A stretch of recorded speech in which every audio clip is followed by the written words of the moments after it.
これは最もよく遭遇する不自然な板ですし、多くの方が一番知りたい板読み攻略だと思います。1回目限定のチャンスとなるわけですが、1回目の信頼度は私の中で相当高いものになっています。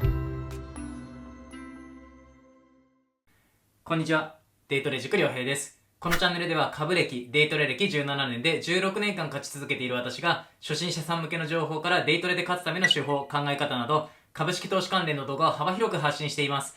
ぜひチャンネル登録よろしくお願いします。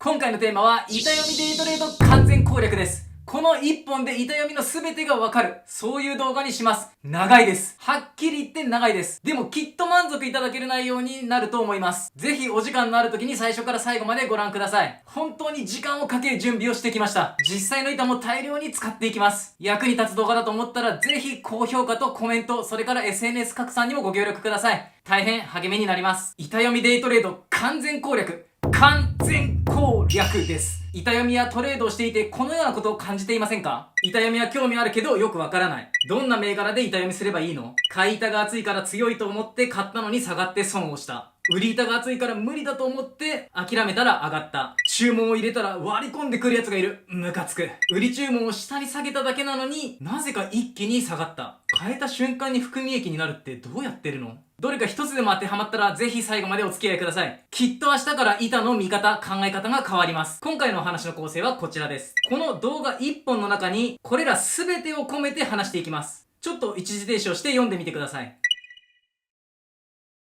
面白そうと思える項目はありましたでしょうか？特に7章の板読みデイトレーダーを狩るアルゴの存在という項目は近年よく目にするようになった新しいタイプのアルゴと考えています。これによりチャート等を利用しないシンプルな板読みの難易度は徐々に上がってきていると思います。そんな中でも私が今でもよく使う戦略や最安値付近で買うための買い差し値の入れ方、古板を使った買い差し値の決め方などテクニックの部分も惜しみなく話していきます。完全攻略ということで少し難しいお話も含みます。未経験者の方や初心者の方でもし内容が難しいと感じましたら、初心者向けに板の見方や板読みの疑問を解消する板読み入門という動画も先日出していますので、そちらを先にご覧ください。まずは前編ご覧いただき、実際の相場で色々検証してみてください。項目ごとにきちんと分けて解説しますので、疑問が出るごとに戻ってきて見たいところを何度でも繰り返して見ていただきたい動画です。過去の板読み動画も最初見た時は難しくて分からなかったけど、実際トレード経験を重ねてからもう一度見てみたら、すごく納得したという意見をたくさんいただいております。これ本当に多くいただいてるんですよ。ですからよかったら定期的に繰り返し見てください。いろんな気づきにつながると思います。すぐ開けるようぜひチャンネル登録しておいてください。では、行ってみましょう。一章は板の見方についてです。ほとんどのトレーダーはこの板というものを見て注文を入れています。実際の画像を見てみましょう。こちらは松井証券のネットストックハイスピードの板になります。そしてこちらは楽天証券マーケットスピードの板です。私はこの2社をメインに使っています。このネットストックハイスピードとマーケットスピードについては、設定方法や便利な使い方など全てお見せした完全版動画も出していますので、これから使う方も、すでに利用中の方もぜひご覧になってください。右側に出ているのが買い板と言われるもので、先頭の注文は1251円で100株買いたいという注文を意味します。左側は売りたい人で、先頭は1257円で300株売りたいという注文になっています。また、古板というのを出すと件数まで表示できます。例えば1250円の300株買い注文ですが、単に300株というだけでなく、注文を出した人数も2人って書いてあるのがわかると思います。少人数の大口注文なのか、大人数が小ロットで注文を出しているのか見分けるのに便利です。板の見方など詳しくは板読み入門の動画の方でもご確認いただければと思います。2章は板読みに適した銘柄と板読みができない銘柄についてです。板読みというのはどの銘柄でもできるというわけではありません。まずは板読みができない銘柄はどういうものなのか見ていきます。1、あまりにも自然な板。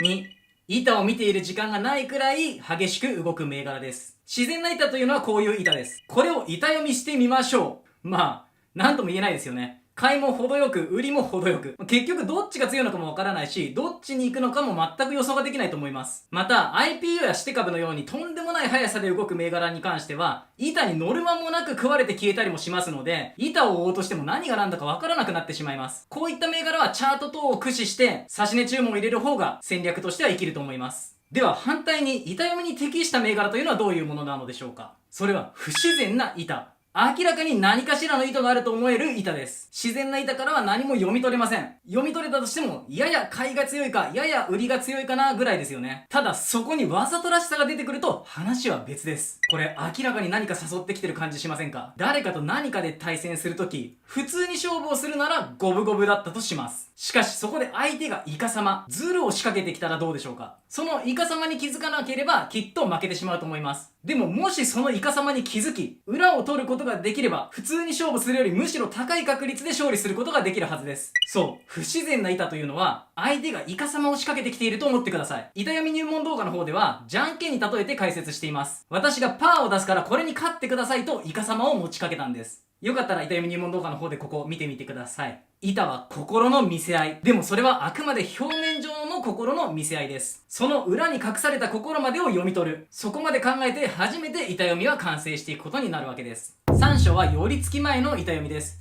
一気に実践的なところに入っていきます。より前の気配というのは8時から表示されますが、8時ジャストの気配って見たことありますか？本当に少しの注文しか入ってないところから徐々に注文が入ってくるんで、気配の動きが結構面白いんですよ。よかったら一度ご自身のよく見る銘柄を8時から板監視してみてください。ストップ高気配からストップ安気配になって、また大幅高気配になったりしながら数分で落ち着いていきます。より前の板読みで一番気をつけるべきは前日ストップ高やストップ安だった銘柄についてです。前日ストップ高だった銘柄は8時10分くらいまでストップ高気配をつけやすいですし、前日ストップ安だった銘柄はストップ安気配をつけやすいです。こちらご覧ください。これは前日ストップ安だった銘柄の8時5分の段階の板です。どうでしょうか？もしこの株を持っていたら、また今日も大損かと意気消沈しますよね。8時20分から始まる PTS で少しでも早く打って楽になりたい。そういう気持ちにもなると思います。でも待ってください。これは見せ板かもしれません。イカ様を仕掛けてきているのかもしれません。9時前からもう駆け引きが始まっているのです。PTS で少しでも早く逃げたいと安く売りを入れたら、すぐに買われて上昇してしまうかもしれません。前日ストップ高で早い時間にストップ高気配をしている銘柄も同じです。こちらは前日寄らずストップ高だった銘柄の8時5分の板になりますが、ストップ高気配ですね。今日も寄らずストップ高なら値幅制限4倍。欲しいな。そう思って8時20分、争奪戦だと PTS にストップ高で突撃したらあっさりかわされ、全然ギャップアップしないなんてこともあります。では、ストップ高やストップ安気配をしている銘柄が実際どのあたりで寄り付くのか見抜くにはどうすればいいのでしょうか？それは、古板を使い、読み値空白と呼ばれる部分に注目することで、ある程度の目星をつけることができます。先ほどのストップ安気配の板を見てみましょう。売り板はかなり飛び飛びに入っていますし、買い板は押し込まれてしまっているので、実際どこに買いが入っているのかはわかりません。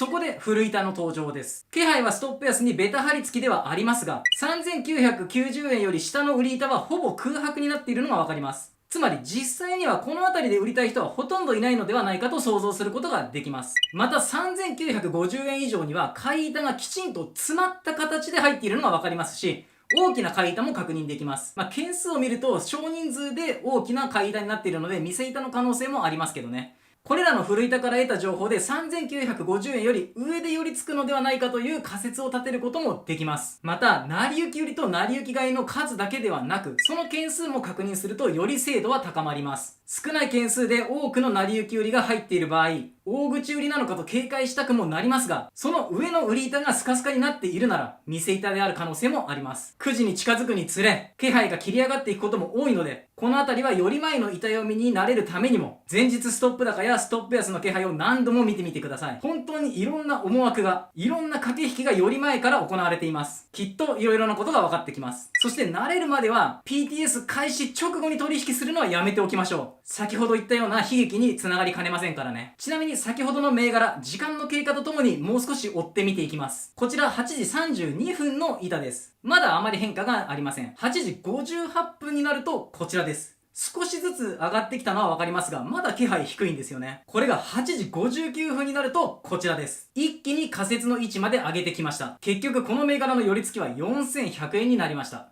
3950円以上で寄る仮説は早い段階でできましたが、まさにその通りになった形です。もちろん確実ではありませんが、こういう寄り前の板読みを知っておけば、少なくとも早い時間帯に PTS で安売りしてしまうことはなくなります。また、前日がストップ高、ストップ安でなくとも、寄り前の板読みが必要になる場面はあります。例えばこちらです。一見普通の板に見えるかと思います。しかしこの前日、米市場は大幅高となっており、当日多くの銘柄がギャップアップ気配を示していました。この銘柄も指数連動しやすい銘柄であり、本来であればギャップアップ気配でおかしくないと思っていました。995、996円で需給一致気配となっていますが、よく見てみると、995円以下の買い板はきちんと詰まっていて需要があるのがわかります。しかし、売り板はどうでしょうか。1019円あたりまでは飛び飛びの板しか入っていなくって、売りたい人が少ないように見えます。これをフル板で確認してみますね。いました。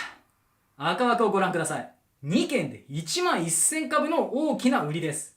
上部を確認してみると、成り行き売りは10件で2500株、成り行き買いは10件で3900株です。件数が同じ割に多少の差はありますが、正常の範囲内と言えるでしょう。しかし2件で1万1000株の売りは明らかに異常ですよね。こういう場合も9時が近づくにつれ、徐々に買いが膨らんで気配を押し上げてくるケースが多いです。またこの1万1000株の売りが店板で取り消されれば、それだけで一気に気配値は跳ね上がります。つまりどちらにしてもギリギリで気配を上げてくる可能性が高いということです。ただそれでも相対的に他銘柄より安く寄ってくれる可能性も残しています。周りがギャップアップする中で、そこまでギャップアップせずに寄りついてくれるのであれば、寄ってすぐに上昇してくれる可能性もあります。ちなみに今回の例に出したこの銘柄の寄り付き後の板がこちらです。結局初め値は1010円でした。周りが特買いの中で小幅ギャップアップだったので、より後の上昇余地もあり、この後上値が買われていきました。あくまで一例に過ぎませんが、より前、日経先物やグロース指数が高いのに不自然に低い銘柄、相対的に安い気配を示しているような銘柄は戦略の幅が広がりますので、必ずチェックしておくようにしましょう。より前とはいえ、いろんな思惑が飛び交っているのがわかると思います。4章は特買い、特売り時の板読みです。9時の時点で需給が一致しない場合、特買い、特売りという特別気配になります。特売りの場合、楽天証券マーケットスピードだと板はこのように表示されます。ローマ字の S が出ていますね。松井証券ネットストックハイスピードだとこのような表示です。特の字で表されています。表示は証券会社ごとに少しずつ異なります。特買いの場合、需給が一致するまで3分ごとにその気配値における値幅制限の 10% 気配を切り上げていき、特売りの場合は3分ごとにその気配値における値幅制限の 10% 切り下げていきます。これは知らなかったという人も多いのですが、必ず知っておいてください。どちらの場合もその時点ではいくらで寄り付く、いくらで需給が一致する予定かの目安は、フル板を確認すればわかるようになっています。この場合は462円で需給がほぼ一致していますね。わかりやすく米印がついています。じゃあこういう時どういう風に狙うかなんですが、私の場合、売りたい買いが2対1くらいの場所を探します。この板で言えば490円ぐらいで3対2なので、もう少し上になります。仮に500円ぐらいだったとして、この500円がチャートと他の要素で買いと思える価格であれば、早い段階で買い差し値を入れてしまいます。よく寄りそうになったら買い差し値を入れようと考える人がいるんですが、これはおすすめできません。多くの人は得売りを狙って見ていますね。寄りそうなら買いを入れようと待ち構えている人は想像以上にいるはずです。なので2対1くらいの比率になってくると、一気に買いが入って寄ってしまうこともあります。そういう時に限ってそのまま上に行っちゃって買えないこと多くないですか？そう。このパターンは結構熱いんですよ。様子見している人たちをみんな置いてけぼりにする寄り方なので、後から追っかけ買いが入ってくる期待も大きいです。いくらで寄るかより、どういう風に寄るかの方が重要かもしれません。この比率だとまだ寄らなそうだなと思っても、チャート判断でいけると思うのであれば、引きつけようとせず、早い段階で2対1くらいのところに買い差し値を入れておくのがいいと思います。自分一人が注文を入れたくらいでは対局は変わりませんから、遠慮なく早い段階から入れてしまいましょう。ただ、気配が下がるごとにじわじわ買いと売りの数が近づいてきても、買いが大きく膨らまない場合は、思っている以上に買いが弱い可能性もあります。一気にバッと売りをさらうような寄り方じゃないと判断したならば、一旦取り消してより後の一段安を狙う戦略にシフトするのもありかと思います。また、そろそろ寄りそうとなった場合、そこで寄り付いた後に残る買い板、売り板も大体わかるはずです。その残った板状況が買いたいと思うのか、売りたいと思うのか想像してみましょう。時におかしな板もあります。この板の現気配は、売り72万株に対して買い41万株なので、まだまだ寄らないように見えます。しかし見ての通り、フル板で確認すると650円で寄る目安がついています。ここではシャープなんですよね。米との違いって何なんでしょう？次の更新で寄り付く場合はシャープになるんですかね。これ知ってる方いましたらぜひ教えてください。意味は同じですよね。この場合、青く囲んだ651円に売り差し値が24万株あることでおかしな状況になっています。このままいくと650円で需給が一致し、買えた瞬間、その1ティック上に24万株もの売り板が置かれることになるわけです。こういう場合は、仮にこの24万株も寄った後投げてきたらどうなるか、そういう考え方も必要ですね。私なら紫で囲んだ639円前後に買い差し値を入れて待つことになると思います。得売りというのはホルダー心理からすればすっごくきついです。でもシビアに考えるのならば、ノーポジション側は大きなチャンスと思って虎視眈々と狙う場面です。寄り付くまでの時間が長ければ長いほどホルダー側は不安になり、売りを出したくなってきます。そうやって売りが増えればさらに寄りも安くなり、ノーポジション側はさらに狙いたくもなってきます。両極端な2つの心のぶつかり合いである特別気配はデイトレの醍醐味でもあります。得売りの板をうまくトレードできるようになればデイトレの戦略さらに広がっていきますので、ここは積極的に練習していきたいところだと思います。次は厚い買い板、売り板がずらり並んだ時の板読みです。これは最もよく遭遇する不自然な板ですし、多くの方が一番知りたい板読み攻略だと思います。ここめちゃくちゃ集中でお願いします。がっつり解説していきます。少しややこしく難しく感じる部分もあると思うので、繰り返し見ていただけると幸いです。説明をしていくにあたり、歩み値の項目も使った方が分かりやすいので、ここ5章と6章一緒に解説していきます。まずこちらの板をご覧ください。売り板の並びが5000株少々なのに対し、買い板は1万株以上がずらりと並んでいます。もちろん800円付近の節目の位置の板が厚くなるのは自然です。しかし、それにしても不自然に買い板の方が厚いですよね。相手が何か仕掛けてきています。ここで左側の歩み値の方を見てください。ずっと買い板が厚かったんですが、出来高がまばらですし、上値をしっかり買うような動きがないんです。買い板の方が厚いということは、それだけ買いたい人の方が多いという意味です。あくまで表面上は。一見強く見える板状況なのに、上値が買われないということの意味を考えてみてください。例えば810円に2万株の買い板があったとします。811円の売り板が1000株だったらどうでしょうか。もしこの銘柄を本当に欲しいのであれば、2万株もの買い板の最後尾に並んでも買える気がしないので、811円の売り板に買いをぶつけるのが自然です。そういう人が何人か出てくれば、811円、812円とすぐに株価がある程度上昇するはずです。そういう動きが見られないとなると、この厚い買い板、実は見せかけだけなのかもしれない。こちらの買いを誘ってきてるのかも。そう疑うべきです。パッと見は買いが強い。最初はそれを信じてもいいと思います。しかし、上値が買われずに時間が経過するのであれば、時間の経過とともに徐々に攻守が逆転していきます。今回のパターンも、買い板が厚いのに上値が買われない時間が長くなり、売りが攻めてきてしまった形です。時間を進めてみましょう。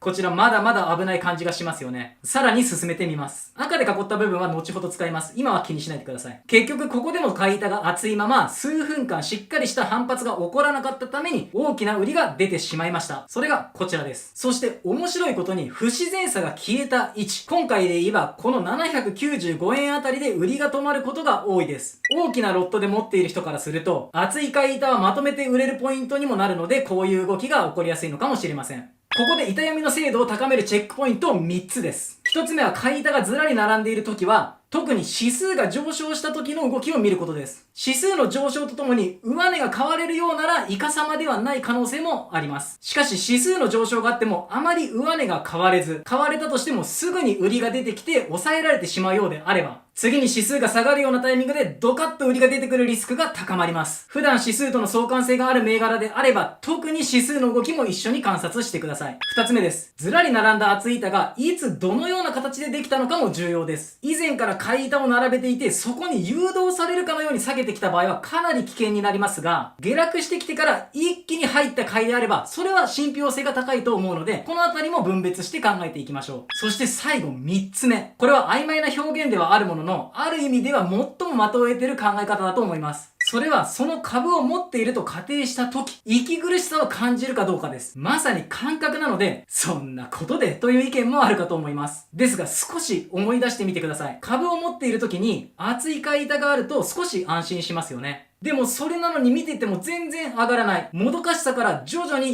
息苦しさを感じ始めるケース。ありませんか？そして明確に苦しい、上げてくれと祈るような展開になると、大体売り崩されて損が膨らむと思います。例えば今回のケースも800円のあたりまでは買い板が厚いからなんとかなっている。でも800円を割れたら逃げなきゃって思ってる人いますよね。その人は割れた瞬間慌てて売ろうとすると思います。それまでいくらでも800円以上で売れていたはずなのに。実際そういう風に構えている人って結構いるはずなんです。ここを割れたら逃げなきゃって構えたことありますよね。私もいっぱいあります。でも上手い人は危ないなって思ったらもう売ってるんですよね、そこで。割れたら売るではなく、割れそうになった時もう売っちゃってるんですよ。最後の800円に向けて出た大きな売りももしかしたらそうかもしれません。そして最後、その下で売らされるのは売り誘導された組になってしまうんですね。だからそういう人たちが売ったところを拾えば、短期トレードの値幅取りなら結構うまくいくことも多いです。今回見てきた一連の板と歩み値、この時の5分足チャートはこちらです。赤枠で囲った部分ですね。ちょうど私が言うチャート理論のスライダーゾーンから下落が始まっています。そして買い板の不自然さが解消された794円を底として下げ止まりました。800円割れで慌てて売らされたところを拾えばその後利確できていました。もちろん結果論ですが。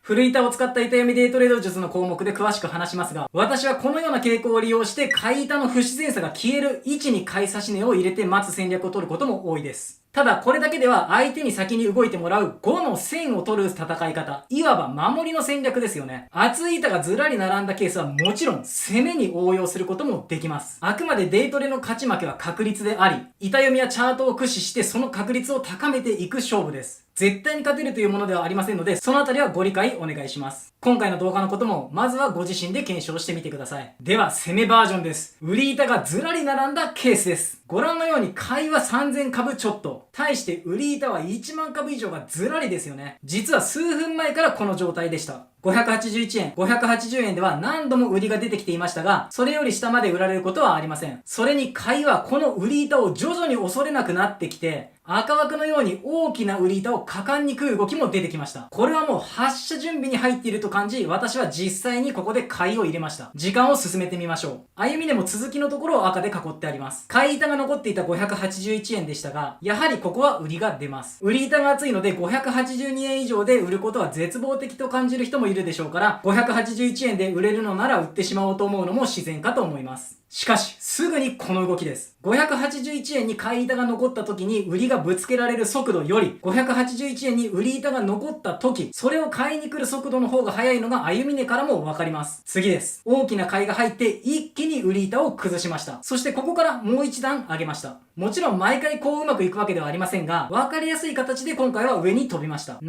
れをまとめます。売り板がずらり並んでいるのに強い売りが出てこない。そして売り崩されずに時間が経過したこと。そして厚い売り板を突っつく動きが出てきたこと。このように時間の経過とともに徐々に攻守が逆転していくのがわかります。見えている1枚の板だけでは不自然さがあってもなかなか読めません。イカ様の場合もイカ様を仕掛けてきた相手の言葉だけで真意を読むわけではないですよね。表情など他の要素も加味するはずです。ずらり厚い板が並んでる時は時間の経過というスパイスを加味することで違和感がわかるようになるはずです。今出した売り板がずらり並んだ時の推移は動画でも撮影しており、デイトレの気づきチャンネルの方では場中の小さな気づきを短時間動画でアップしていますので、よかったらチャンネル登録もお願いします。もちろんこのメインチャンネルもチャンネル登録よろしくお願いします。7章は最新、板読みデイトレーダーを狩るアルゴの存在です。ここからは板読みデイトレーダーを狩るアルゴについて話していきます。以前からあったのかもしれませんが、私はここ数年でよく目にするようになりました。先にアルゴについて少しお話しします。個人デイトレーダーを狩るような意地悪アルゴはもちろん元々たくさん入っています。すぐに思いつくのは割り込みアルゴだと思います。例えばこちらの板をご覧ください。欲しいな。でもなかなか売りも出ないから先頭で買い差し値を入れて待とう。そう思って1796円に買い差し値を入れると、間髪入れずに1797円、1798円あたりにパパッと買い差し値の割り込み。反対に1803円で売りたいと売り差し値を入れたら、その瞬間1802円、1801円に売り差し値。もしくは売り差し値を入れた瞬間に売り崩し。なんなの？おかしいだろさすがに。声に出したこともある人多いと思います。そう、おかしいんですよ。おかしいっていう感想で正しいです。そう設定されてるんです。ただこのアルゴも臨機応変ではないので、味方につける戦略も取ろうと思えば取れます。直近に出る注文に敏感に反応するので、少し遠い位置で待ち構えておけば、他の人が出した注文に反応するアルゴを利用して再起を取ることもできるんですね。しかしこの章の板読みデイトレーダーを買うアルゴはちょっとタチが悪いです。割り込みアルゴは出来高がそんなに多くなく、板がある程度飛び飛びのところでよく暗躍しています。対してこちらはそれなりに出来高ががあり、多くのデイトレーダーが好む銘柄でよく目にします。デイトレーダーの多くは差し値トレードをメインに使います。買い差し値を入れるとき、その順番を意識することで勝率をぐっと高めることもできます。最安値で拾う買い差し値の入れ方という動画の中で詳しく話していますが、まだ買い板があまり入っていない位置に買い差し値を入れておくのです。700円、750円、800円などジャストの節目は早い段階から買い板が厚くなってしまっていますが、少しずらせばまだ先頭付近で並ぶこともできます。そして実際買えそうになる頃には、自分の後ろに多くの人が並んでいるケースが多いので、その人たちの買いを縦にして買えることも多いのです。自分の入れた買い差し値の価格で出来高があったのに、うわ自分は買えなかったって嘆くケースってあるじゃないですか。そのパターンで反対に自分だけが買えたという状況を作りに行く戦略です。これは差し値待ちをメインとした板読みデイトレーダーさんもよく使う手法になります。そしてその板読みデイトレーダーの先頭待ち手法をほぼ無効化してくるアルゴの手口はこれです。まずは節目付近の買い板を厚くしておく。そして近づいてきたらさっと下にスライド、もしくは取り消しです。そうすると買い板が一気に薄くなって貫通リスクが高まってしまうわけですね。これ順番に見ていきます。先ほど赤枠を気にしないでくださいといった画像を覚えていますでしょうか。こちらです。買い板ずらりの流れで使った4枚の画像をもう一度使ってこの最新のいやらしいアルゴの解説をします。こんな手口知らなかったとなる人も多いと思います。まず1枚目です。今度は時間にもしっかり注目していきます。こちら10時53分22秒です。800円から802円に特に注目してください。買い板は全部ずらりと厚いですが、この3つの買い板は特に厚く2万株オーバーしています。次は2枚目です。2分後の10時55分ですね。800円の買い板は少し減りましたが、801円、802円は相変わらず2万株オーバーです。問題は次です。2分半後の10時57分38秒。そして赤枠は10時55分に最安値803円をつけたという意味になります。ここから何がわかるか、何が言いたいかわかりますか？よかったら一時停止して私が何を言いたいかちょっと考えてみてください。ではお話ししていきます。802円の買い板が一気に減っているのがわかりますよね。なんと17,400株も減っているんです。赤枠でわかるように、この時点ではまだ最安値803円ですから、802円の買い板は一切食われていないことが確実です。つまり17,400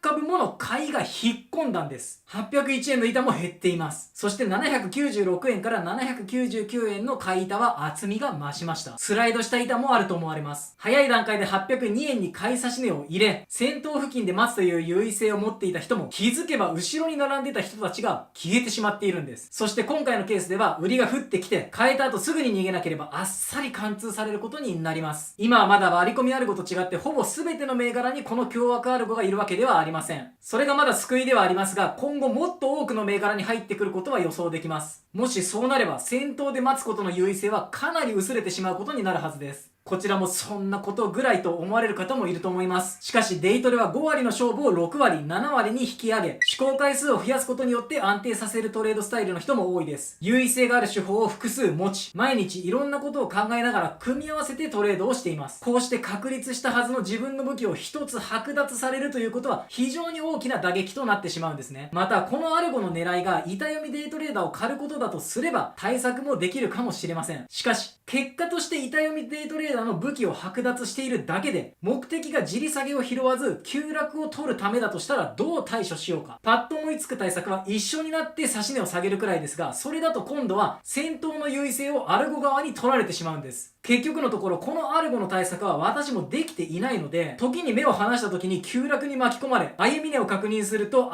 明らかに取り消されたと分かるケースがあります。多くの銘柄にこのアルゴが入ってくる前に何とか対策をしたいと思っています。やはりデイトレというのは進化合戦なんですね。相手も努力、進化していますから、努力なくして勝ち続けることは不可能ということになります。私もしっかり努力していかねばと思っています。頑張りましょう。8章は板薄銘柄の板読みスキャルピング手法になります。板が薄くて飛び飛びの場合、多くが自然な板になっているため、対極的な読みはなかなか難しいです。しかし狭い範囲で差益を出すにはむしろ適しているとも言えます。薄利で取る板読みスキャルピングという手法ですね。こちらの板をご覧ください。2081円の買い板は少々不自然に感じますが、その下も2075円に厚い買い板が待ち受けています。これだけ板が飛んでいる銘柄はそこまで激しくバチバチと打ち合うことは多くありません。ならばこの2081円の板が仮に突破されても、その勢いで2075円も貫通してしまうリスクはそんなに高くないはずです。ですからこの2081円と2075円の厚い買い板を縦にして2082円、2083円あたりで買えれば2090円あたりで売ることもできそうに見えます。もちろん買いを入れれば割り込みアルゴが出てくることも予想されます。でもこの割り込みアルゴ、確かにイライラさせられるんですが、対策がないわけではないと先ほども言いました。しかも簡単です。それは放置することです。自分の100株の買いにさえ敏感にご丁寧に反応してしまうアルゴです。反対に売りが出た時もきっちり反応するんです。今はあくまで自分が買いを出したから反応しただけです。次に誰かが反対に2093円あたりに売り板を出せば、割り込みアルゴで入った2084円、2085円あたりの買い板が取り消されることも多いです。こういう時の注文ってそもそも自分も割り込んで入れてるんですよね。そしてそういう注文の入れ方をする時ってどうしてもすぐに買いたい、すぐに売りたいという心理状態で入れると思うんです。だから待て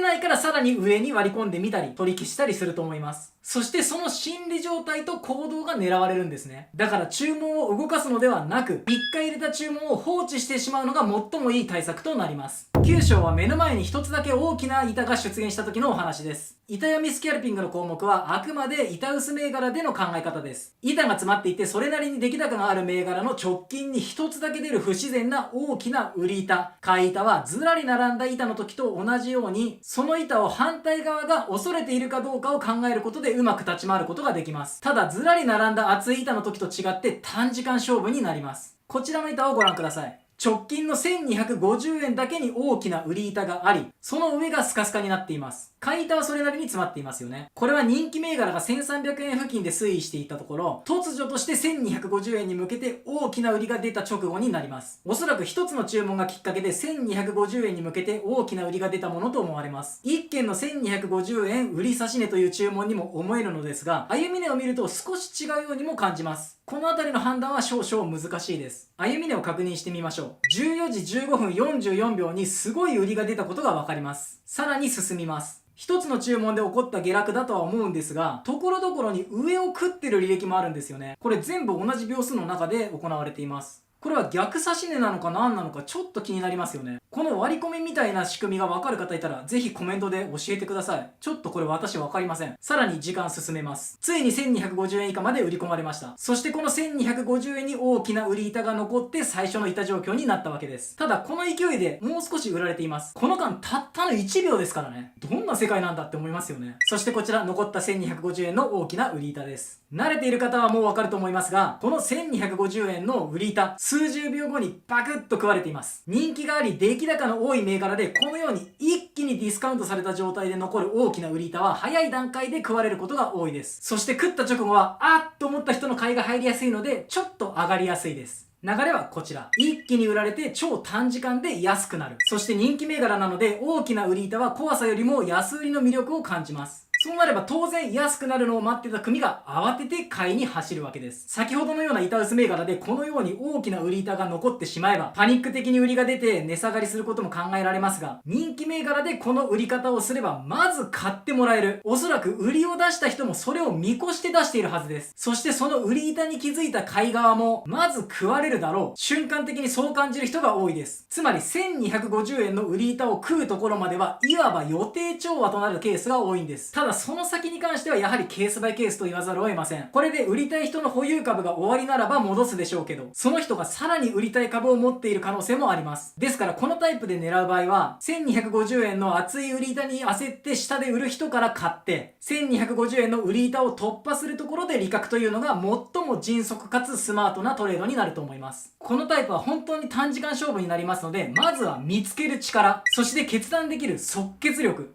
そしてそれを行動に移す行動力、これらがないとなかなかうまくいかないんですが、これらが身につけば躊躇してしまう人たちに対して大きく優位性を取ることができますので、積極的にこういったタイプも練習していくようにしましょう。10章はアイスバーグ注文です。アイスバーグ注文というのは板に注文の一部しか見えないようにし、約定したらまた一部が板に乗るというように大きな注文を小さい注文のように見せる注文方式です。楽天証券でもこのような注文ができますが、おそらく個人でこの注文を使っている人はそんなに多くないはずです。それでも先ほどのような板薄銘柄ではアイスバーグ注文だと確信できるケースがそれなりにあります。ここはもう読むというより単純に予想するという感じになってしまいますが、アイスバーグ注文を入れるのは大きな注文だとバレないようにするため、つまり買いだとすればいっぱい買いたいというのをバレないようにし、最終的にはいっぱい買いたいということになりますよね。だから買い側のアイスバーグ注文が入っているなと感じたら、素直にそちらにつく方が無難だと私は考えています。こういった注文方法があること、そして自分でも入れようと思えば入れることができる。それは覚えておいてください。11章はオーバーとアンダーの必要性についてです。オーバーとアンダーの板は使えるという人、使えないという人で意見が真っ二つに分かれます。私は使えないと断言するつもりはありませんが、私自身使うことはほとんどありません。こちらの板をご覧ください。ここから何を読み取ればいいのか私にはよくわかりません。この銘柄の前日終値は5740円なのでほぼ変わらずの状態です。オーバーの売りはアンダーの買いの3倍以上もありますが、この後下がっていくようなことはありませんでした。もう1枚見てみましょう。こちらはすでに50円近く下落した状態の板になります。下がれば下がるほど下の板はなくなり、上に板がたくさん残りますよね。ならオーバーの売りが多くなるのも自然なことと言えます。実際この銘柄この後少し下げましたが、どんどん売りが出てきて下がり続けるなんてことはありませんでした。オーバーの売りが厚くアンダーの買いが少ないから下がるとは限らないわけです。オーバーはストップ高までに入っている合計の売り板で、アンダーはストップ安までに入っている合計の買い板です。もしアンダーの買い板が厚いとなっても、ストップ安付近だけに買いが多く入っているのならば意味はあるんでしょうか？全くないですよね。アンダーの数を頼りに買いたいと考える人をイカサマ、見せ板で騙そうとしているのかもしれません。多くの人が見る位置に大きな見せ板を置けばすぐに文句も出るし通報されることもあるでしょうけど、アンダーの深い位置や遥か上空のオーバーに大きな見せ板を出していても、その時は実際に欲しかった、売りたかったという言い訳がいくらでもできてしまうと思います。ですから単にオーバー、アンダーの総数だけで判断するのは非常に危険と言います。私が利用するときはストップ安が近づいてきたとき、もうストップ安行くかなというタイミングでアンダーの総数を確認するくらいです。古板を出せば一つ一つの板にどのくらいの買いが入っているか確認もできますが、その時間がないくらい激しい攻防の時にパッと確認する時に使うぐらいですね。もちろんこのオーバー、アンダーという機能が存在している以上使えるという人がいることも理解しています。もしこんな使い方があるよというのがあればコメント欄でぜひ教えてください。オーバー、アンダーにおいて重要なのは総数ではなく、どこに大きな注文が入っているかだと私は考えています。普段見ている板は上下に10本ずつですが、古板を使えばどこに何株、何件の注文が入っているか見ることができます。以前のように古板がない時代であれば、このオーバーとアンダーももっと見るかもしれませんが、便利な古板という機能があるわけですから、私はこの古板という機能をフルに使って、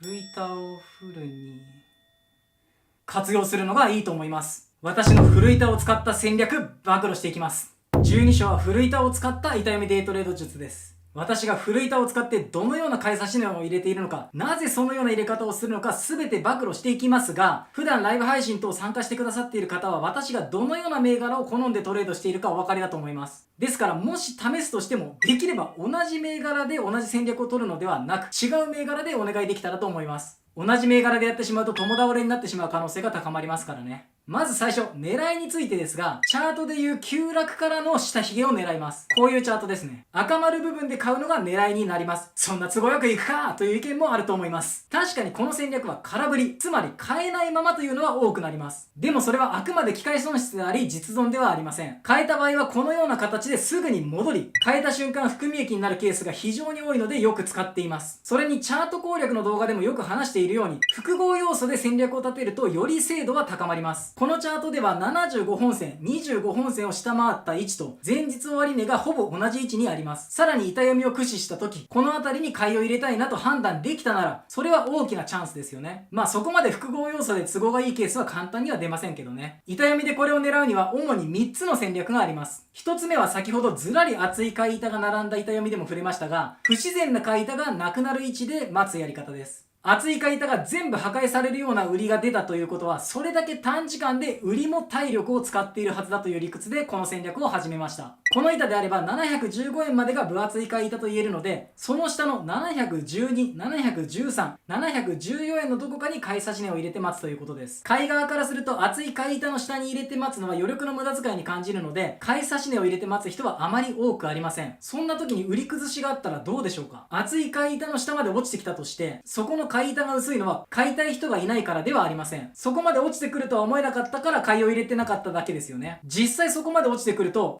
なら欲しいっていう人がダダダッと買いを入れてきてすぐに値を戻すケースも多いです。だから多くの人がこの厚い買い板が崩されたら売り。そう考えるところで、この厚い買い板が崩されたところで買おうと待機の買い差し値を入れて待つんです。ですから古板で厚い買い板がなくなって自然、もしくはスカスカになっているうちに買い差し値を入れる戦略が一つ目となります。もちろん最初のうちはそこに入れるとスカスカだから怖いっていう気持ちもあると思うんですけど、結構このパターンは私重宝しています。2つ目は下落の初動と感じた銘柄の古板を見て、厚い買い板が入っている5から8ティックくらい上に買い差し値を入れる戦略です。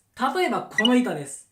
これが何ってなりますよね。何の変哲もない普通の板です。私は954円、955円に買い差し値を入れます。なんでってなりますよね。上下10本の板は自然ですが、その下を古板で見てみましょう。959円のところから続きで出していますが、946円にとんでもない買い板が待ち構えています。全員が古板を見て確認しているわけではありません。946円などという中途半端な位置にこんな買い差し値があると分かっている人は少ないはずです。さらに下落が起こったとして、予備値空白である954円、955円に買い差し値を入れておけば、先頭で待っているのでその価格をつければほぼ確実に買えます。そしてそのあたりの価格まで落ちた瞬間、全員が946円の厚い買い板を目にすることになるわけです。売りを構えていた人は慌てて売りを引っ込め、厚い買い板だチャンスと思った人は慌てて買いに来ます。ですから数ティックバババッと駆け上がることも非常に多くなります。もちろん1回見たら魔法は解けます。一旦946円の買い板が見えなくなるくらい駆け上がり、その後また946円の大きな買いが見えた時は反応も起こらないと思います。それどころかこの大きな買い板があるにもかかわらず売られてくるわけですから、急落リスクになると考えられます。ですから1回目、この1回目限定のチャンスとなるわけですが、1回目の信頼度は私の中で相当高いものになっています。みんなが気づきにくい位置に古板で大きな買い差し値を見つけたのであれば、それは大きな優位性になる可能性もあるので、そういう時は注文を入れておくようにしています。最後の3つ目はフラッシュクラッシュと呼ばれるような大きな急落を拾う狙いです。これは当然拾えるケースは少ないですが、狙う価値は十分あると思います。特に朝は出現確率が大きく上がるので狙いやすいです。朝一こういうようなチャートになるケースですね。この銘柄は2日連続起こっているので、朝に限定すれば超低確率ということもありません。朝に起こりやすい理由は2つあると考えられます。一つは多くの注文が入るため、売りに偏れば一気に急落となる可能性が高いということ。そしてもう一つは、板が完成しきってないということです。この手の急落は一定のところまで売られると逆差し値売りが発動することによって起こります。その際、買い板がまだ薄く入りきっていない位置まで売られれば思いもよらぬ急落に発展することもあります。9章でお見せした1250円に大きな売り板が残った時のようなケースでパニック売りが出て、その時に買い板が薄ければかなり下まで落ちることが予想されるので、そこを狙うというわけです。ではどのように買い差し値を入れるかですが、これは先ほどの1つ目のパターンを使って説明します。もう一度画像を出します。710円と711円にはそれなりに厚い買い板がありますので、712から714円に買い差し値を入れる際はそこに守ってもらうイメージです。しかしその下を見ると実はこんな状態です。699円の33,800株まで本当にスカスカ状態になっているのがわかります。702円の1000株のところに自分でも1000株くらい買い差し値を入れて待てば、もしクラッシュ的にそこまで一気に落ちても701円の6000株、700円の7400株、699円の33,800株が一気に崩されることはないだろう。そういう風に狙う形です。簡単に言えば古板を確認した時、下にある1つ目の厚い買い板ではなく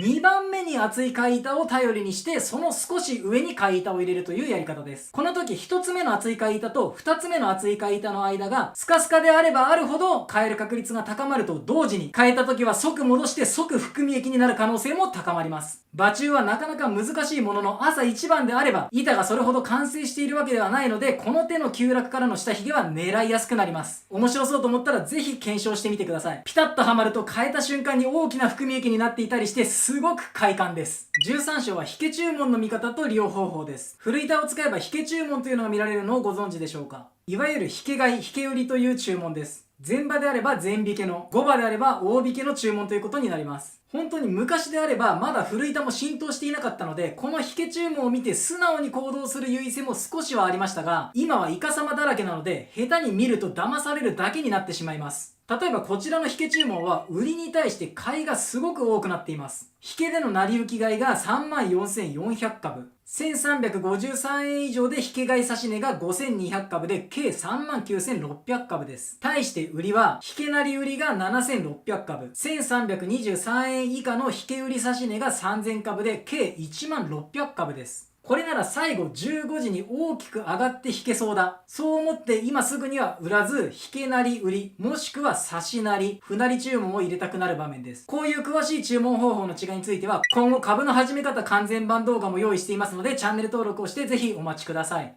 こんな丸見えの板、普通に考えてそのまま引けるはずもありませんよね。もし自分が大引けまでにその株をそれなりに欲しい、でもできるだけ安く買いたいと思ったらこんな注文の出し方をしますか？まとめて買うには確かによりか引けのタイミングで大きく注文するのは理にかなっています。ですがこのまま引けたらかなり高くまとめ買いさせられてしまいますよね。何か裏がありそうですよね。反対に自分がそれなりに株を持っていて、なんとか大引けまでに売りたい。でもできるだけ高く売りたい。そう思ったらどうしますか？早い段階で大きな売り注文なんて出しませんよね。みんなその引け売り注文が見えてしまうんですから。引け買い注文が多いと感じたらできるだけ強い板のままにしておき、ギリギリに引け売り注文を出そうとするのが自然ですね。結局このようにいろんな思惑があり、ギリギリに注文を出す人もたくさんいるので、本当に当てになりません。引け買いが強くなってしまった場合は、明日でいいやと思って買いを引っ込める人が出てきたり、この値段なら売りたいとギリギリに売りが出たりと、本当に最後の数秒から数十秒は引け注文の状況が目まぐるしく変わります。ですから引け注文を当てにした引け注文は出さない方がいいというのが私の結論です。ただ引き買い注文が強ければそれを信じて14時50分以降買ってくる人も出てきますので、先回り買いをしておき、引け注文を当てにした買いが出てきたタイミングで売り逃げするという考え方は使えないこともありません。ただやはり他の賞と比べると心もとない戦略かつ時間にも追われることになるので、私自身このやり方は使っていません。最後は下値誘導アルゴの特徴です。これに関してはお手上げアルゴです。これが出てきたらもう無理と思える板の出し方をするアルゴの紹介になります。意味ないじゃんと思われるかもしれませんが、そんなことはありません。少し話はそれますが、私がデイトレで勝てるようになったきっかけは自分が下手であることを認め受け入れたことです。下手でも下手だと自覚することで下手なりの戦い方ができるわけです。この下値誘導アルゴもお手上げと分かっていれば、意固地になって持ち続けたり無限難品して大損というケースを減らすことができます。つまりコツコツドカンのドカン負けを減らせるということです。デイトレは勝つことも重要ですが、それ以上に負け方が大切です。いくらコツコツ勝てるようになってきても、ドカン負けが減らなければ利益は残りません。しかし勝ちが今より増えなくても、ドカン負けの額を減らせるか、負ける日が少なくなれば自然に利益が残るようになります。勝ちを増やそうとして苦慮するよりも、今取れている利益を残す努力の方がうまくいくことも多いです。負けそうになった時、損切りが嫌で粘っていませんか？ロスカットしたくないと難品に逃げてしまっていませんか？私もずっとそうでした。そこにこの下の誘導アルゴがいたら、その日は完全にドカン負けです。このアルゴの話ですが、おそらくここまで聞いただけでも、と思い当たる節があると思います。本当にこれは凶悪です。パターンは一つだけではないので確実に判別できるわけではありませんが、私がお手上げと思ってさっさと諦めるアルゴの特徴はこちらです。急落局面ではないのに直近に大きな売りを見せてくる。上を買いに来る動きがあると取り消されることもある。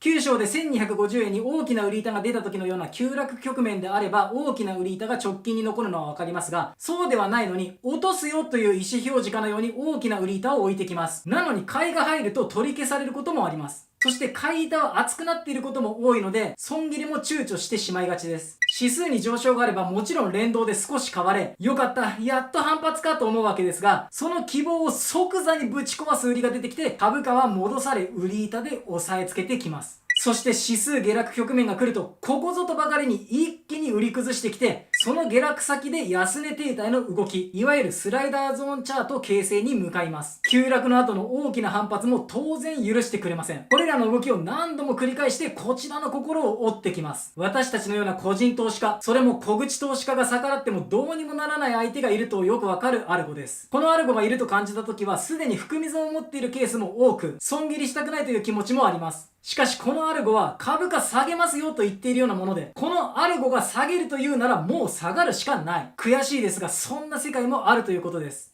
板と指数を同時に見ていてこの手の動きが確認できた時はもうお手上げと思って損切りするようになりました。この手のアルゴは出来高の少ない新興小型株にはあまり出てきません。新興市場の中でもそれなりに出来高がある中型株に出現しやすいです。これも覚えておいて損はないはずです。絶対的に勝つ必要はなく相対的に勝てばいい。強い相手からは逃げ、勝てると思う場面でしっかりと勝負をする。これは卑怯でも何でもなく勝ち続けていくのにとても大切なことです。一歩一歩着実に進んでいきましょう。長々とお付き合いありがとうございました。そしてお疲れ様でした。板読みデイトレード完全攻略というタイトルに恥じない内容になっていましたでしょうか。このチャンネルには板読みだけでなくチャート攻略、メンタル面などデイトレで勝つための考え方動画がたくさんあります。そして今後も多くの方のお役に立てるよう動画作りを一生懸命頑張っていきますので、ぜひチャンネル登録、高評価、ベル通知の設定をよろしくお願いします。コメントもいただけると大変励みになります。質問もコメント欄の方からお願いします。私の実際のトレード動画や書籍情報、ブログやツイッター、おすすめ動画は下の概要欄にありますので、ぜひご覧ください。それではまた次の動画でお会いしましょう。さよなら。